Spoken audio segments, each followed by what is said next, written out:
Manze hiyo kitunguu inaungua manze, hata ni nivulie kidogo. Bro, unadu? Nilikuwa napunguza mafuta, nyanya zinaungua huko. Unasongesha vyombo zangu kaa nani? Unasongesha vyombo zangu kaa nani?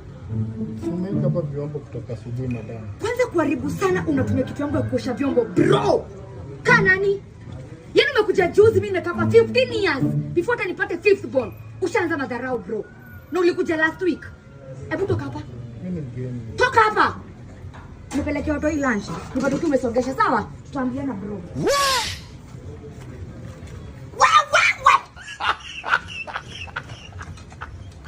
Maji inapoa tafadhali. Umekaa sana kwa bafu. Wewe nimekaa kwako. Na usinigongee hivyo tena. Tumbafu. Sasa shida yako ni gani? Si umekaa kutoka asubuhi kwa bafu. bafu. Shida yangu ni mimi sikai na uchafu. Wacha nioge. Acha kuwa hivyo tafadhali jirani. Unanibishia mlango kama landlord. Umeulizia huko kasikia sijalipa rent. Nonsense. Yaani mliamua watu hawatakaa kwa hii ploti vizuri, waoge vile wanataka kwa sababu pia nyinyi mnaoganga. Si hata mimi nalipa rent venye unalipa tafadhali. Na si uende uoge kwa nyumba, kwani unalipa rent kwa bafu? Haya. Ni wewe? Yaani wewe ndio ulikuwa unaniongelesha hivyo? Kuliletwa mojinga. Sema unatakaje? Maji yangu ilikuwa inapoa. Sasa nifanye nini, kunywe? We. Na kuvaa wewe ama ning'are na wewe saa hii? Mimi mgeni. Sasa mimi nimekukaribisha huko. Hebu nitoke. Hamuna maneno? Najua hii maji hadi naweza nikamwaga hii maji. We.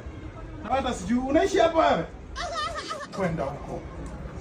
Nataka kuoga. Si uende uoge. Enda uoge. Toka hapa. Kwenda huko. Mimi naweza kasirika sana nirudi kwa hiyo bafu nioge tena. Jirani, ona venye ananifanyia huko. Mimi nimehama huko juu. Sasa huyu atakusaidia na nini? Haya, kuja waambie majirani wote, kuja. Majirani tokeni. Tokeni, kuna announcement hapa. Anasumbua watu wa plot huyo. Kweli jirani. Enda uoge. Bwana hii miaka yako suishi kwa compound yako. Mbona? Unajua utaoga?